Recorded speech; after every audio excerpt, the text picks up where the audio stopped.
MSC Elsa 3 കപ്പൽ അപകടവുമായി ബന്ധപ്പെട്ട കപ്പൽ കമ്പനിക്ക് അന്ത്യശാസനവുമായി ഷിപ്പിംഗ് മന്ത്രാലയം. ഇന്ധനമടക്കം നീക്കം ചെയ്യുന്നതിൽ കമ്പനി ഗുരുതരമായ വീഴ്ച വരുത്തിയെന്ന DGSന്റെ കത്ത്. സമയബന്ധിതമായി സാൽവേജ് നടപടികൾ പൂർത്തിയാക്കാൻ ആവശ്യപ്പെട്ടിട്ടും കപ്പൽ കമ്പനി കൃത്യവിലോപം കാട്ടി. 48 മണിക്കൂറിനുള്ളിൽ ഇന്ധനം നീക്കം ചെയ്തില്ലെങ്കിൽ കടുത്ത നിയമ നടപടി സ്വീകരിക്കുമെന്നും MSCക്ക് മുന്നറിയിപ്പ്.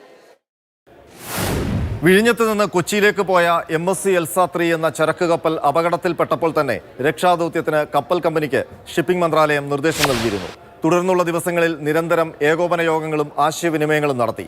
എന്നാൽ കപ്പൽ കമ്പനിയിൽ നിന്നുണ്ടായത് നിരുത്തരവാദപരമായ സമീപനമാണ്. ഈ സാഹചര്യത്തിലാണ് കേന്ദ്ര ഷിപ്പിംഗ് മന്ത്രാലയത്തിനു വേണ്ടി ഡയറക്ടറേറ്റ് ജനറൽ ഓഫ് ഷിപ്പിംഗ് സൈപ്രസിലെ MSC കപ്പൽ കമ്പനി ആസ്ഥാനത്തേക്ക് രൂക്ഷമായ ഭാഷയിൽ കത്തയച്ചത്.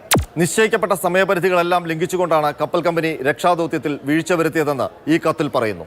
ജൂൺ 1 ശേഷം മാത്രമാണ് രക്ഷാദൗത്യത്തിനുള്ള ടഗ് അടക്കമുള്ള സംവിധാനങ്ങൾ കമ്പനി അപകടം നടന്ന കടൽ മേഖലയിൽ എത്തിച്ചത്.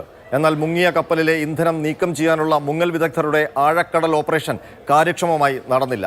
ജൂൺ 5-നകം ഇന്ധനം നീക്കം ചെയ്യണമെന്ന നിർദ്ദേശമാണ് നൽകിയത്. ഇതിന്റെ പ്രാഥമിക പ്രവർത്തനങ്ങൾ കമ്പനി ഇതുവരെ ആരംഭിച്ചിട്ട് പോലുമില്ല.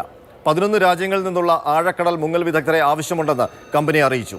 ഈ വിദഗ്ധരുടെ വിസ നടപടികൾ വേഗത്തിലാക്കാൻ DGS നേരിട്ട് ഈ 11 രാജ്യങ്ങളിലെയും എംബസികൾക്കും ഹൈക്കമ്മീഷണറുകൾക്കും നേരിട്ട് കത്തയച്ചു. എന്നാൽ ഈ വിദഗ്ധരുടെ വിവരങ്ങൾ ഇതുവരെ കപ്പൽ കമ്പനി കൈമാറിയിട്ടില്ല. കപ്പൽ കമ്പനിയുടെ ഭാഗത്തു നിന്ന് ഉദാസീനത മാത്രമല്ല, ഇന്ത്യൻ നിയമങ്ങളുടെ ലംഘനം കൂടിയാണ് ഉണ്ടായതെന്ന വിലയിരുത്തലാണ് ഷിപ്പിംഗ് മന്ത്രാലയത്തിന്. ഇതിന്റെ അടിസ്ഥാനത്തിൽ അടുത്ത 48 മണിക്കൂറിനുള്ളിൽ കപ്പലിലെ ഇന്ധനം നീക്കം ചെയ്യണമെന്ന് DGS അന്ത്യശാസനം നൽകിയിരിക്കുകയാണ്. ഈ നിർദ്ദേശം അവഗണിച്ചാൽ MSC കമ്പനി കടുത്ത നിയമ നടപടികൾ നേരിടേണ്ടി വരുമെന്ന മുന്നറിയിപ്പും ഈ കത്തിലുണ്ട്. കപ്പൽ അപകടം കേരള തീരത്ത് ഗുരുതരമായ ആഘാതങ്ങൾ സൃഷ്ടിച്ചുവെന്നാണ് ഷിപ്പിംഗ് മന്ത്രാലയത്തിന്റെ വിലയിരുത്തൽ. കേരളത്തിന്റെ തീരദേശ മേഖലയിൽ കടുത്ത നഷ്ടമുണ്ടാക്കി. മീൻപിടുത്തം ജീവനോപാധിയാക്കിയ ജനതയ്ക്ക് ലക്ഷങ്ങളുടെ നഷ്ടം സംഭവിച്ചു.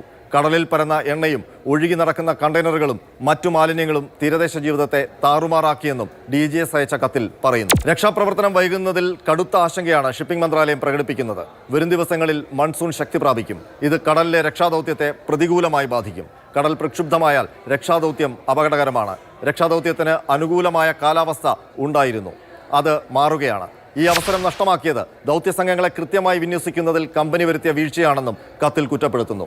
അതുകൊണ്ട് ഈ കത്ത് അതീവ ഗൗരവത്തിലെടുത്ത് നടപടികൾ യുദ്ധകാലാടിസ്ഥാനത്തിൽ പൂർത്തിയാക്കണമെന്ന നിർദ്ദേശമാണ് DGS MSC കമ്പനിയെ അറിയിക്കുന്നത്.